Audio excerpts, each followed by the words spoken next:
ఈ రాజకథ నీకు నేను రచించిన వారు శ్రీ విజయ్ దుర్గ గారు. గౌతమ్, అమ్మో ఈ సురేష్ గౌడ్ కూడా లైన్లో పెట్టేసుకున్నాడు. నేనే బ్యాక్ అయిపోయాను. అర్జెంటుగా లలితని లైన్లో పెట్టాలి. ఎక్కడ ఉంది ఈ పెట్టె మొహంది అని ఇంకా స్కూటీ తీసుకురాకుండా ఉన్న లలిత కోసం వెతికాడు. లలిత నెమ్మదిగా స్కూటీ తీసుకుంటూ వచ్చింది. గౌతమ్ కనపడటంతో హమ్మయ్య అని ఊపిరి పీల్చుకుంది. గౌతమ్, ఏమైంది లలిత? స్కూటీ స్టార్ట్ అవ్వలేదా? లలిత, అవును గౌతమ్, ఏమైందో తెలీదు. ఈ సూత కూడా ఎక్కడికో వెళ్ళాలని ముందుగానే వచ్చేసింది. లేకపోతే తనతో పాటు వెళ్ళిపోయేదాన్ని. స్కూటీని దగ్గరలో ఉన్న రిపేర్ షాప్లో ఇచ్చి ఆటో లేదా క్యాబ్ బుక్ చేసుకుని ఇంటికి వెళ్ళిపోతా. గౌతమ్ మనసులోనే, ఒరే మంచి ఛాన్స్ కొట్టేశావురా, ఏమాత్రం తగ్గదు, ఈ అవకాశాన్ని బాగా ఉపయోగించుకొని తనని తాను ఎంకరేజ్ చేసుకున్నాడు. గౌతమ్, సరే స్కూటీ ఇక్కడే పార్కింగ్లో ఉంచి వాచ్మెన్కి కేసు ఇచ్చి తనని రిపేర్కి ఇమ్మని చెబుతాం. నీకు ఇబ్బంది లేకపోతే నేను నిన్ను డ్రాప్ చేస్తాను. లలిత కాసేపు ఆలోచించి అదే మంచిది అని పార్కింగ్ ఏరియాలో స్కూటీ పార్క్ చేసి వాచ్మెన్కి కేసు ఇచ్చి వచ్చేసింది. గౌతమ్ బైక్ స్టార్ట్ చేసి రెడీగా ఉన్నాడు. లలిత బైక్ ఎక్కి కూర్చుంది. గౌతమ్, లల్లి, ఓ సారీ లలిత, మీది ఏ ఏరియా? లలిత, అబ్బో ఏ ఏరియాయో తెలియకుండానే రోజు ఫాలో అవుతున్నావా? గౌతమ్, నీకేమైనా పిచ్చా? నేను నిన్ను ఫాలో అవటం ఏంటి? ఆఫీస్ అయిపోతే మళ్ళీ ఆఫీస్లోనే నిన్ను చూడటం. లలిత, ఏంటి నిజమేనా? గౌతమ్, అమ్మా తల్లి, నీ మీద ఒట్టు, నాకు అసలు మీ ఏరియా ఏంటో, మీ ఇల్లు ఎక్కడో నాకు అస్సలు తెలీదు. ఎప్పటికైనా మీ ఏరియా పేరు చెప్తావా, లేదంటే మా ఇంటికి తీసుకెళ్ళిపోనా? లలిత, వద్దులే కానీ అలీపురం పోని. గౌతమ్, ఏంటి మీది అలీపురమా? నేను రోజు అటుగా వెళుతున్నా. నేనెప్పుడు నిన్ను చూడలేదు. మాది రైల్వే న్యూ కాలనీ. నేను రోజు ఈ రూట్ మీదుగానే వెళ్తాను కదా. లలిత, అదేగా మరి నేను చెప్పింది. రోజు నా వెనకాల వస్తున్నావు అనుకున్నా. కాలుగే కదా, సరేలే అని ఎప్పుడు నిన్ను అడగలేదు. గౌతమ్, అది సరే కానీ ఇప్పుడు ఇంటి దగ్గర నీకు ఏమైనా అర్జెంటు పనులేమన్నా ఉన్నాయా? లలిత డౌట్గా, ఏం అలా అడిగావు? నీకేమైనా ప్లాన్లు ఉన్నాయా? గౌతమ్ తడబడుతూ, ఆహా అలా అని కాదు, ఒక చిన్న విషయం మాట్లాడాలి, అందుకోసమని. లలిత, ఏం మాట్లాడాలి? గౌతమ్, నువ్వంతా సీరియస్గా వేడి నూనెలా ఆవల్లా చీటపటలాడుతూ ఉంటే చిన్న పిల్లాడిని ఎలా చెప్పగలను చెప్పు. కాస్త ప్రశాంతంగా ప్రేమగా మాట్లాడితే ఏదైనా చెప్పగలుగుతాం. లలిత, ఏంటి నీతో శాంతంగా ప్రేమగా మాట్లాడాలా? నీ మొహం చూస్తేనే నాకు పిచ్చ కోపం వస్తుంది. గౌతమ్, ఎందుకంత కోపం తెచ్చుకోవాలి నన్ను చూసి? లలిత, ఏమో అదంతా నాకు అసలు తెలీదు. గౌతమ్, సరే అయితే ఎక్కడైనా ఆగుదామా? కాఫీ షాప్ దగ్గర. లలితనే, కాఫీ తాగను.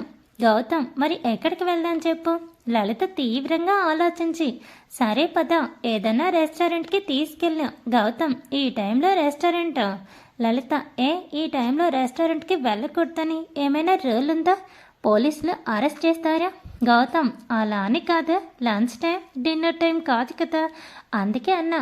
సరే ముందు ఒక రెస్టారెంట్ ముందు అక్కడ ఆగి ప్రశాంతంగా మాట్లాడుకోవడానికి ప్రయత్నిద్దాం. రెస్టారెంట్ రావడంతో బైక్ దిగి ఇద్దరు రెస్టారెంట్ లోపలికి వెళ్ళి ఫ్యామిలీ సెక్షన్లో కూర్చున్నారు. లలిత, ఇప్పుడు చెప్పు, ఏదో మాట్లాడాలి అన్నావుగా. గౌతమ్, అది అని నసిగాడు. లలిత, ఏంటి నసుకుతున్నావు? నీకు సూట్ కాదు కానీ త్వరగా చెప్పు. గౌతమ్, అంటే లలిత, అది ఆశ్రిత్ సాన్వి చక్కగా ఒకటైపోయారు. ఇలాగే ఇంకొక జంట ఆన్ ది వే. అలాగే మనం కూడా ఒక అండర్స్టాండింగ్కి వచ్చి ఒక జంట అయితే మన లైఫ్ కూడా సెట్ అయిపోతుంది. అది అడుగుతామని ఇక్కడికి తీసుకొని వచ్చా అని కళ్ళు మూసుకొని చిన్నపిల్లాడు ఒకటో ఎక్కం అప్ప చెప్పినట్టు గడగడ చెప్పేసి కళ్ళు తెరిచాడు గౌతమ్. లలిత సైలెంట్గా కూర్చొని ఉంది. గౌతమ్ లలిత ఏం రిప్లై ఇస్తుందా అని ఆతృతగా చూస్తున్నాడు. ఈ లేపు బేరర్ వచ్చి ఆర్డర్ అని అడిగాడు. లలిత రెస్టారెంట్లో స్పెషల్గా ఉన్న ఐటమ్స్ అన్నీ ఆర్డర్ చేసింది. లలిత ఆర్డర్ విన్న గౌతమ్ గుడ్లు తేలేశాడు. బేరర్ ఆర్డర్ తీసుకుని వెళ్ళిపోయాక లలిత చాలా కూల్గా, ఏంటి ఇందాక ఏదో అంటున్నావు అని అంది. గౌతమ్, లలిత నాకు ఒక చిన్న డౌట్. ఇప్పుడు ఆర్డర్ చేసింది ఇక్కడ తినడానికేనా, లేదంటే పార్సల్ పట్టుకొని వెళ్తావా అని చాలా అమాయకంగా అడిగాడు. లలిత, పార్సల్ ఎందుకు? మా అమ్మ నా కోసం ఫుల్గా ప్రిపేర్ చేసి పెడుతుంది. నేను ఇంటికి వెళ్ళి ఫుల్గా తింటా. గౌతమ్, అంటే ఇవన్నీ ఇక్కడ తినటానికేనా? లలిత అవును, ఇక్కడే ఇప్పుడే తింటాను. గౌతమ్ మళ్ళీ ఇంటికి వెళ్ళి మీ అమ్మ పెట్టినవి కూడా తింటావా? లలిత హా తింటాను. ఏ నీకేంటి ప్రాబ్లం? గౌతమ్ ఇప్పటికైతే ప్రాబ్లం లేదు, రేపు ఫ్యూచర్లో ఏమైనా ప్రాబ్లం అవుతుందేమోనని భయం. లలిత నీ ఫ్యూచర్కి నేను గ్యారంటీ ఇస్తానులే, ఏం కాదు. గౌతమ్ అది సరే, ఇప్పుడు ఈ బిల్లు నేనే పే చేయాలా అని కొంచెం భయంగా లలిత వంక చూస్తూ అడిగాడు. లలిత గర్రిగా గౌతమ్ వైపు చూస్తూ, రెస్టారెంట్కి పిలిచింది నువ్వేగా, మరి బిల్ కూడా నువ్వే కట్టాలిగా. నెక్స్ట్ టైం నేను ఎప్పుడైనా పిలిస్తే అప్పుడు నేను కడతా, అయినా ఇప్పుడే నా బిల్లు కట్టడానికి ఇంతగా ఆలోచిస్తున్నావు. రేపు పెళ్ళైతే అప్పుడు కూడా ఇలాగే చేస్తావా అని చాలా సీరియస్గా అడిగి తలదించుకొని కూర్చుంది. గౌతమ్ లలిత ఏం మాట్లాడిందో చాలాసేపు ఏమీ అర్థం కాదు. తను మాట్లాడినవి అన్నిటినీ ఒకసారి స్లో మోషన్లో రివైండ్ చేసుకుంటూ ఉన్నాడు. రేపు పెళ్ళయ్యాక కూడా అనేది అర్థం అవ్వగానే గౌతమ్ ఫేస్ 1000 వోల్ట్ బల్బులా వెలిగిపోయింది.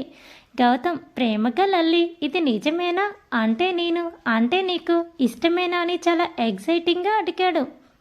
లలిత ఓ ఇష్టమే, అందుకేక ఏదో ఒక వంకతో నీతో గొడవ పడేతాన్ని. నీ మట్టి బుర్రకే ఇప్పటి వరకు అర్థం కాలేదు, వాళ్ళెవరో జంటగా ఉన్నారని. ఇప్పుడు నీకు జంట కావాల్సి వచ్చింది, లేదంటే ఇప్పటికీ తమరికి బల్బు వెలిగేది కాదు. ట్యూబ్ లైట్ మొహమ్మడ అని తిట్టింది. గౌతమ్ సిగ్గుతో వెలికలు తిరుగుతూ, అంటే అది నాకు నువ్వంటే కొంచెం భయం, నువ్వేమో ఇంత గొడ్లేసుకొని నా వంక చూసేదానివి, నాకేమో భయం వేసేది. ఇక నుంచి మనిద్దరం ఒక జట్టు ఓకేనా అని మెరిసే కళ్ళతో అడిగాడు. లలిత నవ్వుతూ సరే అంది. గౌతమ్ అవును, ఈ సుధా సురేష్ ఎక్కడ వెళ్ళి ఉంటారు? లలిత ఏమో, ఇవాళ వాళ్ళిద్దరు కూడా ప్రపోజ్ చేసుకుంటున్నారేమో, అందుకే ఎప్పుడు నన్ను వదిలి వెళ్ళని సుధా ఇవాళ అర్జెంట్ పని అని వెళ్ళింది. సురేష్ అంటే సుధకి ఇష్టమే. గౌతమ్ అయితే ఇంకేమి, వాళ్ళని కూడా లైన్ క్లియర్ అయి ఉంటుంది, ఫోన్ చేస్తా ఉండు అని గౌతమ్ సురేష్కి ఫోన్ చేస్తాడు. ఐస్ క్రీమ్ పార్లర్ దగ్గర ఆగిన సురేష్ సుధా ఒకరికొకరు వాళ్ళ మనసులోని మాటలు చెప్పుకున్నారు. ఇద్దరు కబుర్లు చెప్పుకుంటూ ఐస్ క్రీమ్ తింటూ ఉన్నారు. ఈ లోపు సురేష్ ఫోన్ రింగ్ అయింది. ఫోన్ చూసి అరే గౌతమ్ గాడికి నేను వెళ్తున్నానని చెప్పటం మర్చిపోయాను, పాపం నా కోసం వాడు వెయిట్ చేస్తున్నాడో ఏమో. సుధా 2 minutes అని ఫోన్ లిఫ్ట్ చేసి సారీరా మామ, నీకు చెప్పకుండా వచ్చేసాను అన్నాడు. గౌతమ్ పక్కన అమ్మాయి ఉంటే ఇంకా మేము ఎలా కనిపిస్తారా బాబు? సురేష్ అయ్యో అలాంటిదేం కాదురా, అనుకోకుండా సుధతో బయటికి వచ్చాను, తను నాతో రావటానికి ఒప్పుకోవటంతో ఆ సంతోషంలో నీకు ఒక మాట చెప్పి రావడం మర్చిపోయానురా అంటాడు.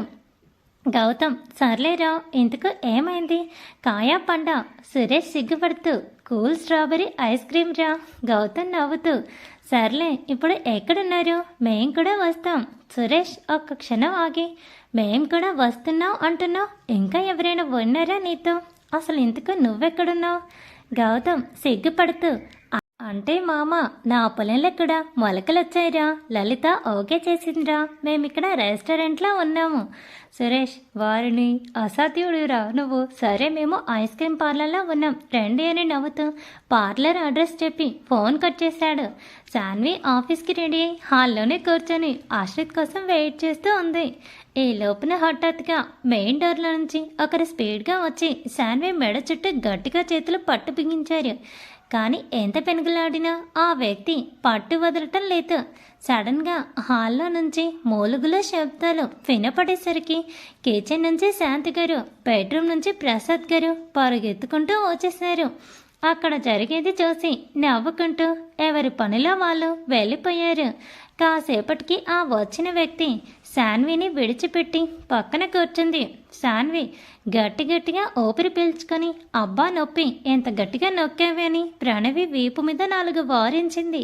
ప్రణవి కాసేపు అలసట తీర్చుకున్న తర్వాత శాన్విని సోఫాలో పడేసి మీద కూర్చుని మళ్ళీ కొట్టడం మొదలుపెట్టింది. శాన్వి ప్లీజ్ సారీనే, నేను బిజీగా ఉన్నానే, నీకు చెప్పాగా కొత్త ప్రాజెక్ట్ వచ్చిందని, దానివల్ల అసలు ఫోన్ చేయలేకపోయాను. ప్రణవి ఏంటే అంత బిజీ, రాక్షసి, వర్క్ ఫ్రమ్ హోమ్ పేరు చెప్పి నన్ను మొత్తం వదిలేసావు. చిన్నప్పటి నుంచి కలిసి పెరిగాం, ఒకే చోట చదువుకున్నాం, జాబ్ రాగానే నన్ను వదిలిపెట్టేస్తావా దొంగ మొహందానా అని మళ్ళీ కొట్టడం మొదలుపెట్టింది ప్రణవి. శాన్వి ప్లీజ్ అర్థం చేసుకోవే, ప్రాజెక్ట్ బిజీగా ఉండి మర్చిపోయాను.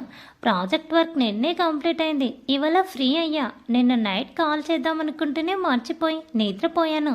ప్రణవి నువ్వు కాల్ చేయలేదు, సరే నేను కాల్ చేసినప్పుడైనా లిఫ్ట్ చేయాలి కదా, పోనీ నా మెసేజ్కైనా కూడా రిప్లై ఇవ్వచ్చు కదా.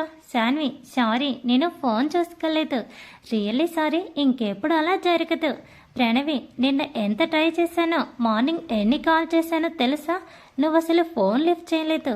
పోనీ ఆ తర్వాత అయినా నేను ఎందుకు కాల్ చేశానో కనీసం చేయాలి కదా. శాన్వి ప్లీజ్ సారీ, నేను అస్సలు ఫోన్ చూడలేదు. నిన్న ప్రాజెక్ట్ ఫైనల్ సబ్మిషన్, ఆ టెన్షన్లో నేను ఒకసారి కూడా ఫోన్ చూసుకోలేదు. ఆఫ్టర్నూన్ క్లయింట్స్ ఓకే అని మెయిల్ పంపే వరకు ఫుల్ టెన్షన్. రియల్లీ సారీ రా, నా బంగారు తల్లి చాలా మంచిది కదా, ఈ ఒక్కసారికి క్షమించేస్తుందట అని ప్రణవికి చెక్కిలి గొంతులు పెట్టింది. ప్రణవి నవ్వేస్తూ అబ్బా చాలా తల్లి, నిన్ను క్షమించాను పో అంది. ఇద్దరే నవ్వుకుంటూ సోఫాలో కూర్చున్నారు. శాంతి గారు ప్రణవికి కాఫీ తీసుకుని వచ్చి ఇచ్చారు. శాన్వి ఫోన్ ఏం చేయలేదని గొడవ చేస్తున్నా సరే, మరి నువ్వు ఎన్ని రోజుల్లో ఒక్కసారైనా వచ్చావా, అది లేకపోతే ఏమి, నేనున్నానుగా ఇంట్లో, నా కోసం వచ్చావా అన్నారు. ప్రణవి చెవులు పట్టుకొని సారీ ఆంటీ, ఆఫీస్ అయితే ఒక టైం టు టైం అయిపోతుంది. ఈ మాయదారి వర్క్ ఫ్రమ్ హోమ్ కాదు కానీ బద్ధకం పెరిగిపోయింది. వర్క్ చేయాల్సిన టైంలో తప్ప మిగిలిన టైంలో చేస్తున్నా, అందుకే టైం ఎలా గడిచిందో అర్థం కాలేదు. మాకు కూడా ఆఫీస్ ఓపెన్ చేశారు నిన్న ఉదయం, మన సాయంత్రం కూడా. సాన్వికి ఆ విషయం చెప్పడానికి చాలాసార్లు కాల్ చేశాను కూడా, ఈ దొంగ మొహంది ఫోన్ లిఫ్ట్ చేయలేదు. నిన్న ఉదయం ఈ మేడం కోసం ఎదురు చూసి ఇక ఆటోలో వెళ్ళిపోయా. నిన్న ఈవినింగ్ కూడా అంతే, రాక్షసి ఫోన్ లిఫ్ట్ చేయలేదు. పిచ్చి కోపం వచ్చేసింది అంది. ఆ మాటలు విని సాన్వికి చాలా బాధేసింది.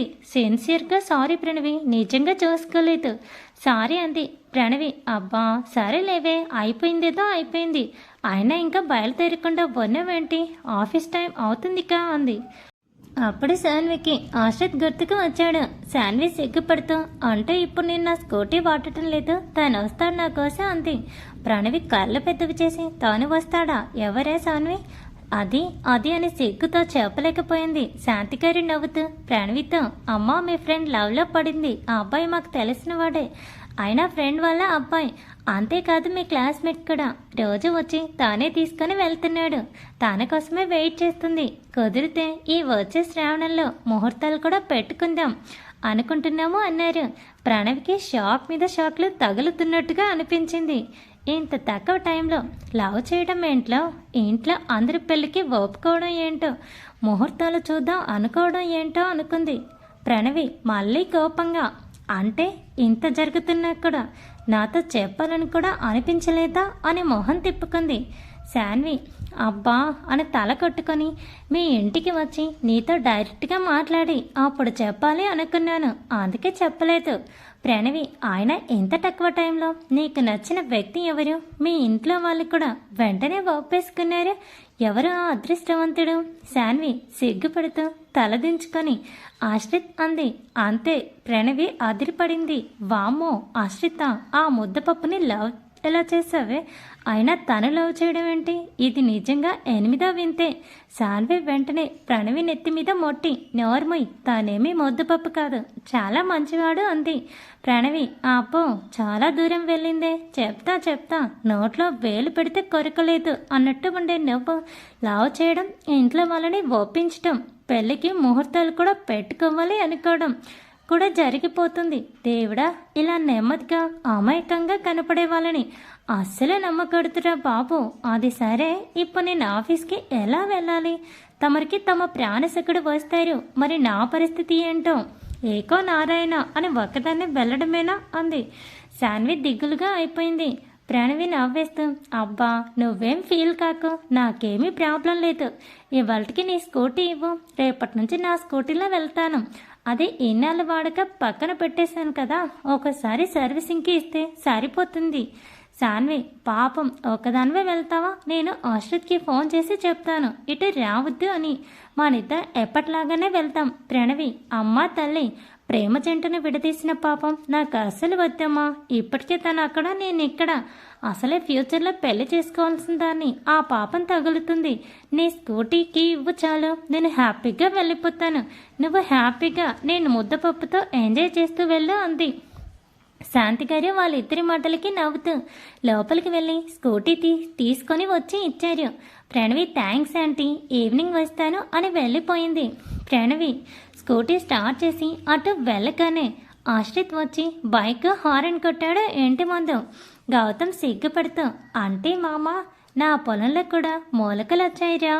లలిత ఓకే చేసిందిరా, మేమిక్కడ రెస్టారెంట్లో ఉన్నాము. సురేష్ వారిని అసాధ్యుడిరా నువ్వు. సరే మేము ఐస్ క్రీమ్ పార్లర్లో ఉన్నాం రండి అని నవ్వుతూ పార్లర్ అడ్రస్ చెప్పి ఫోన్ కట్ చేశాడు.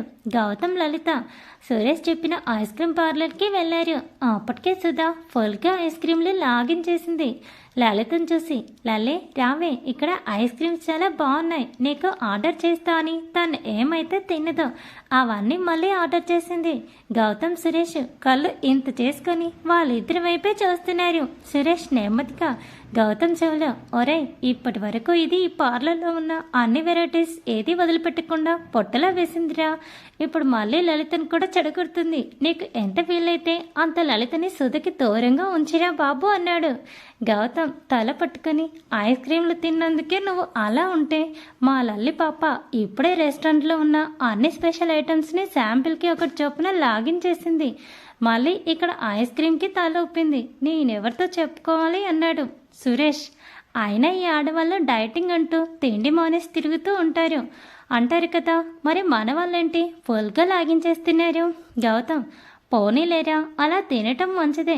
డైటింగ్ పేరు చెప్పి బాక్కపలచగా ఉండి కాసేపు కష్టపడితే అలసిపోయే వాళ్ళకంటే ఇలా చక్కగా శుభ్రంగా వాళ్ళకి నచ్చినవే తింటేనే బలంగా ఆరోగ్యంగా ఉంటారు. అలా తినే వాళ్ళు దొరికినందుకు సంతోషపడాలి మనం. సురేష్ అవునరా, నువ్వు చెప్పింది నిజమే. ఈ రోజుల్లో ఆడవాళ్ళు ఇలా తినటం కూడా మంచిదే. ఇంకా వాళ్ళిద్దరిలోనూ నువ్వు ఒకటి గమనించావా, మనము జస్ట్ ఇప్పుడే ప్రపోజ్ చేశాం ఏమనుకుంటారో అని కూడా ఆలోచించకుండా మన ముందే వారి అలవాట్లని ఎటువంటి సంకోచం లేకుండా బయట పెట్టారు. నిజంగా వాళ్ళు గ్రేట్ రా. దానికోసమైనా మనం వాళ్ళని అభినందించాలి. గౌతమ్ నిజమేరా. సుధా ఏంటి ఫ్రెండ్స్ ఇద్దరు చెవులు కరుక్కుంటున్నారు, ఏంటి వీళ్ళు ఇలా తింటున్నారు అని భయపడుతున్నారు. ముందే చెప్తున్నా, డైటింగ్లని కడుపు మార్చుకొని ఆరోకరగా తినడం మాకు అసలు అలవాటు లేదు. ఏదైనా తృప్తిగా తినటం, హ్యాపీగా ఉండటమే. మీకు నచ్చితే మమ్మల్ని ప్రేమించండి, లేదా ఇప్పుడే వెళ్ళిపోవచ్చు అని నిర్మోహమాటంగా అనేసింది. సురేష్ గౌతమ్ మొదట సుధా మాటలకి షాక్ అయినా తర్వాత నవ్వుతూ అలా ఏమీ అనుకోవటం లేదు. నిర్మోహమాటంగా ఆడవాళ్ళు తింటేనే ఆరోగ్యంగా ఉంటారు. ఈ విషయంలో మీరు మాకు ఇంకా బాగా నచ్చారు అన్నారు. లలిత సుధా ఆ మాటలు విని చాలా సంతోషంగా తినడం పూర్తి చేసి ఎవరింటికి వాళ్ళు వెళ్ళిపోయారు. Thanks for watching. Please subscribe my channel for more videos.